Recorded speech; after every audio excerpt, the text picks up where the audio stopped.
Hello friends, बर्तमान discussion करवा Odia elective. तो आज आलोचनार विषयवस्तुटी कौन अटे? आज आलोचनार विषयवस्तुटी होची एग्जाम निमंते उद्दिष्ट किछि इंपोर्टेंट 2 मार्क विशिष्ट संक्षिप्त प्रश्नोत्तर गुड़िक माने आलोचना करवा। तो यह उभय +3 फर्स्ट सेमिस्टर और थर्ड सेमिस्टर पिलांक निमंते उद्दिष्ट अटे। तो वीडियोटी को आरंभ करिया पूर्व जो मैंने वर्तमान पर्यंत चैनल को सब्सक्राइब करना सब्सक्राइब करनियंतु, बेल आइकन को प्रेस कर दियंतु, जा फल आगामी वीडियोर नोटिफिकेशन गुड़िक सर्वप्रथम आपण मानक निकट में पहुँची पार। तो वीडियोटी को स्किप न करी संपूर्ण रूपे देखिए निमंते चेष्टा करूँ। जदि स्किप करके देखिए वर्तमान आलोचनार विषयवस्तुटी सठिक रूप से बुझीपारे ना। पूर्वर अनेक गुड़े वीडियो अपलोड हो सारी अच्छी, तो आपण मैंने चैनलटीर प्लेलिस्ट को जाई समस्त वीडियो देखिपारे। तो प्रश्न गुड़िक कौन कौन अटे वर्तमान मैंने आलोचना करवा। जेकोसी 10 गोटी प्रश्नर उत्तर दियो। तो प्रत्येक प्रश्नर मूल्य केते अटे ना 2 मार्क विशिष्ट अटे। प्रथम प्रश्नटी कौन कहुच्छी ना गणमाध्यम क्या कहुए। तो गणमाध्यम कहला माने कौन बुझू? वार्ता, तथ्य बा घटना को जनगण निकट में पहुँचाइबा उद्देश्य जो माध्यम गुड़िक बाहक रूप से व्यवहृत होती ताहाको गणमाध्यम बा मास मीडिया कहुए।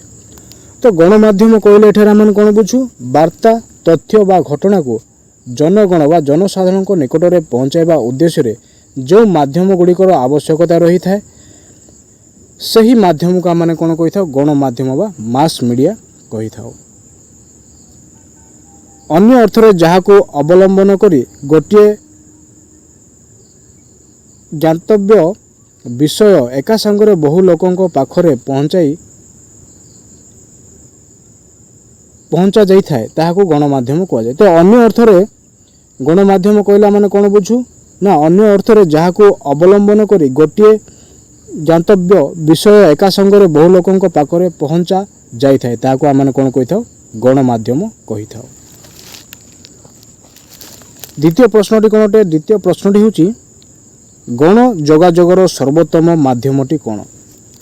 तो गण जोगाजोगर सर्वोत्तम माध्यमटी कौन अटे? गण जोगाजोगर सर्वोत्तम माध्यमटी होची इंटरनेट। घरे बसी मुहूर्तक मध्य बहु दूर दूरांतर वार्ता और सबु प्रकार ज्ञान विज्ञानर कथा अति सहजरे यह माध्यम उपलब्ध होउची। तो गण जोगाजोग कहला माने कौन बुझू ना गण जोगाजोगर सर्वोत्तम माध्यमटी कौन अटे ना इंटरनेट अटे। घरे बसी मुहूर्तक मध्य बहु दूर दूरांतर वार्ता और सबु प्रकार ज्ञान विज्ञानर कथा अति सहजरे यह माध्यम उपलब्ध होउची। कहा माध्यम ना इंटरनेट माध्यम। परवर्ती प्रश्न है बेतार माध्यम एक प्रिय गणमाध्यम कहीं। तो बेतार माध्यम एक प्रिय गणमाध्यम कहीं हुई ना निरक्षर लोके वो अगम्य स्थान में बसवास करथुवा लोके खबर कागजर प्रत्यक्ष संपर्क में आसी पारंती नहीं। निरक्षर लोके वो अगम्य स्थान में बसवास करथुवा समस्त लोक माने कौन करते ना खबर कागजर प्रत्यक्ष संपर्क में आसी पारंती नहीं। जो स्थान में विद्युत शक्तिर व्यवस्था नहीं सेठारे दूरदर्शन सुविधा नहीं। तो दूरदर्शन संपर्क क्या सहित रही है ना विद्युत सहित रही है। जो स्थान में विद्युत शक्तिर व्यवस्था नहीं सेठारे दूरदर्शन सुविधा न थाए। अपर पक्षे रेडियो सुलभ हालुका और क्षुद्राकार अटे। यही दृष्टि बेतार माध्यम भारतर साधारण लोकंकर प्रिय गणमाध्यम अटे। तो अपर पक्षे रेडियो सुलभ हालुका और क्षुद्राकार होता हेतु यही दृष्टि बेतार माध्यम भारतर साधारण लोकंकर प्रिय गणमाध्यम अटे। परवर्ती प्रश्नटी कौन अटे? श्राव्य गणमाध्यम गुड़िक कौन? जो वैज्ञानिक जंत्र द्वारा केवल खबर शुणा जाए ताहाको श्राव्य गणमाध्यम कहुए। तो श्राव्य गणमाध्यम कहला माने कौन बुझू ना जो वैज्ञानिक जंत्र द्वारा केवल खबर शुणा जाए ताहाको आम कौन कही था? श्राव्य गणमाध्यम कहुए था। उदाहरण स्वरूप बेतार जंत्र बा रेडियो। परवर्ती प्रश्नटी होची विज्ञापन कौन? तो विज्ञापन कहला आम एठार कौन बुझू? अज्ञात को लोकलोचन को आनिबा होची विज्ञापन। विज्ञापन कहला माने एठार कौन बुझू ना अज्ञात को लोकलोचन को आनिबा होची विज्ञापन। प्रसार व अन्यर आदर भाजन पाई निजर उत्पादनर गुणात्मक अवदान इत्यादि को अभिप्रेरणा प्रक्रिया रे प्रचारित करिवार माध्यम को प्रचारित करिवार माध्यम को विज्ञापन कुहाଯାଏ। तो अज्ञात को लोकलोचन को लोक मान निकट को आनिबा होची विज्ञापन अटे। प्रसार व अन्यर आदर भाजन पाए निजर उत्पादन गुणात्मक अवदान इत्यादि को अभिप्रेरणा प्रक्रिया कौन कर प्रचार कर। तो यही प्रचार करिवार माध्यम को कौन कहुए विज्ञापन कहुए। परवर्ती प्रश्नटी कौनटे एक श्राव्यधर्मी विज्ञापन कहले कौन बुझ। एक श्राव्यधर्मी विज्ञापन विज्ञापनर भाषागत निर्माण कौशल सहित जड़ित। तो एक श्राव्यधर्मी विज्ञापन कौनटे ना विज्ञापनर भाषागत निर्माण कौशल सहित जड़ित रही था। यह भाषाधीर आरोहण धर्म रे उच्चारित हेबा परि शब्द समिष्ट शब्द समष्टि द्वारा लेखा हेबा उचित। तो यार भाषा कौन अटे ना धीर अटे। आरोहण धर्म रे उच्चारित हेबा परि शब्द समष्टि द्वारा लेखा हेबा यह उचित अटे। क्षुद्र कविता पंक्ति लोकवचन लोकगीत एथिरे स्थान पाए। तो क्षुद्र कविता पंक्ति लोकवचन लोकगीत एथिरे कौन होता है ना स्थान पाई था। उदाहरण स्वरूप रक्तदान महापुण्य सड़क सुरक्षा जीवन रक्षा। परवर्ती प्रश्न कौन अटे जन सचेतन सृष्टि दिगरे विज्ञापन भूमिका कौन। तो जन सचेतनता दृष्टि दिगरे विज्ञापन भूमिका गुड़िक कौन कौन सब रही अछि वर्तमान देखिबा। लोकों को सामाजिक सांस्कृतिक और नैतिक मूल्यबोध प्रति सचेतन करने विज्ञापन एक साधु उद्देश्य। तो लोकों को सामाजिक और सांस्कृतिक और नैतिक मूल्यबोध प्रति सचेतन करने प्रक्रिया को कौन कहुए विज्ञापन कहुए। परिवेश प्रदूषण परिवार नियोजन टीकाकरण स्वास्थ्य सचेतनता स्वल्प संचय योजना निशा निवारण जननी व शिशु सुरक्षा भली अनेक कार्यक्रम प्रति सचेतनता सृष्टि करने विज्ञापन माध्यम कौन होता है ना संभव होता है। परवर्ती प्रश्न कौन अटे स्तंभ रचना क्यों मुख्य लक्ष्य रही था। तो स्तंभ रचना प्रधान लक्षण त्रयी हेउची नियमित व्यवधान रे प्रकाश पाइबा स्वतंत्र शैली रे प्रकाश पाइबा व स्वतंत्र जन विश्वसनीय प्रसंग को स्वतंत्र दृष्टिभंगी ने प्रकाश कराइबा। तो यह हूँ स्तंभ रचनार प्रधान तीनोटी लक्षण अटे। स्तंभ रचना कहले कौन बुझ। परवर्ती प्रश्न कौन अटे स्तंभ रचना कहले कौन बुझ।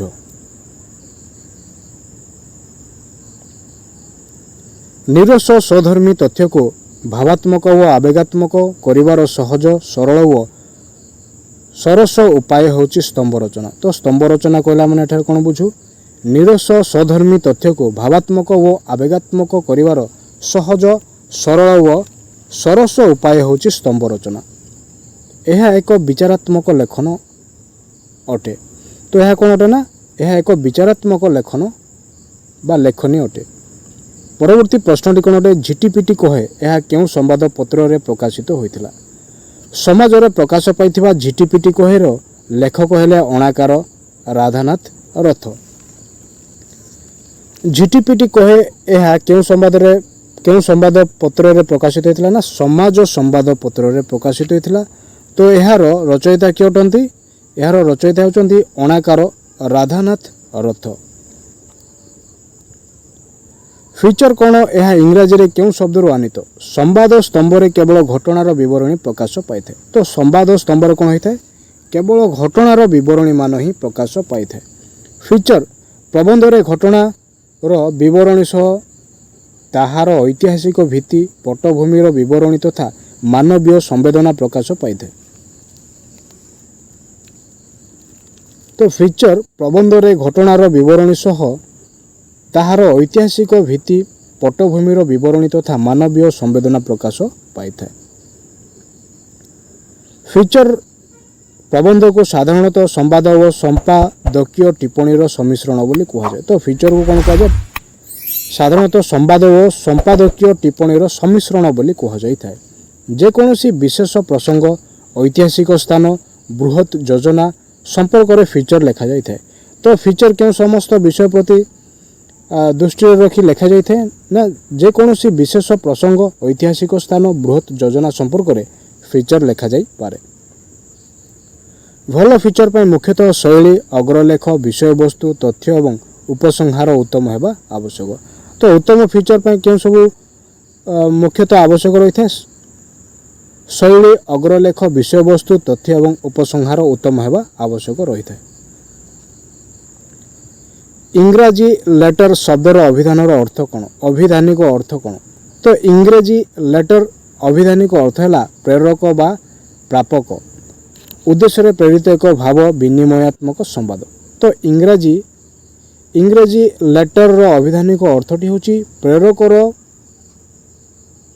ପ୍ରାପକ ଉଦ୍ଦେଶ୍ୟରେ ପ୍ରେରିତ ଏକ ଭାବ ବିନିମୟାତ୍ମକ ସମ୍ବାଦ ଅଟେ। ବାଣିଜ୍ୟିକ ପତ୍ର କାହାକୁ କୁହାଯାଏ? କାରବାରୀ ପ୍ରତିଷ୍ଠାନ ଆଧାର କରି ଯେଉଁ ପତ୍ର ଲେଖାଯାଏ ତାହାକୁ ବାଣିଜ୍ୟିକ ପତ୍ର କୁହାଯାଏ। ତ ବାଣିଜ୍ୟିକ ପତ୍ର କହିଲେ ମାନେ ଏଠାରେ କ'ଣ ବୁଝୁ ନା କାରବାରୀ ବା କାରବାର ଉଦ୍ଦେଶ୍ୟରେ ଯେଉଁ ପତ୍ର ଲେଖାଯାଇଥାଏ ତାହାକୁ ବାଣିଜ୍ୟିକ ପତ୍ର କୁହାଯାଏ। ପରବର୍ତ୍ତୀ ପ୍ରଶ୍ନଟି କ'ଣ ଅଟେ? ଗଣତନ୍ତ୍ର ଶାସନର ଚତୁର୍ଥ ସ୍ତମ୍ଭ କିଏ?